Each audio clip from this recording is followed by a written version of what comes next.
Assalamu alaikum, karibuni Farwat Kitchen. Leo nitaonyesha jinsi ya kupika mihogo karai. Mihogo mitamu sana hii. Kwa hiyo kwanza kabisa utaanza kwa kuchemsha mihogo yako, utaichambua maganda vizuri, uioshe, uikate vipande vipande, kisha utaweka kwenye sufuria, uweke chumvi, pia utaweka maji na ufunike mpaka mihogo iive vizuri na ilainike vizuri. Na ukipata mihogo mizuri ile inayolainika ambayo si imecherema, basi ndio vizuri zaidi.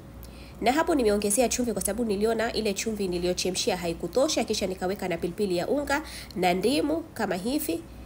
Na uweke hizi zote mihogo yako ikiwa moto moto ili izidi kushika vizuri. Kwa hiyo utaweka na ndimu, kisha utairusha mihogo yako kama hivi ili kila kitu kiingiliane vizuri.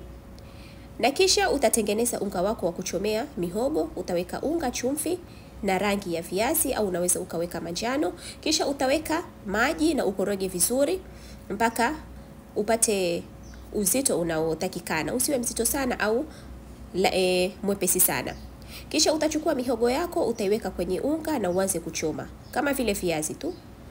Kwa hiyo utaiweka kwenye unga, uichome kwenye mafuta yaliyopata moto vizuri kama hivyo mnavyoona.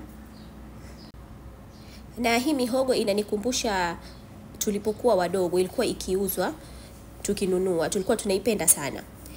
Unaweza ukatuambia wewe hii mihogo uliwahi kuila wapi ama inakukumbusha wapi? Kwa hiyo baada ya hapo utaigeuza mihogo yako, na kisha baada ya hapo mihogo iko tayari kama mnavyoiona. Utaitoa kwenye mafuta tayari kuandaliwa.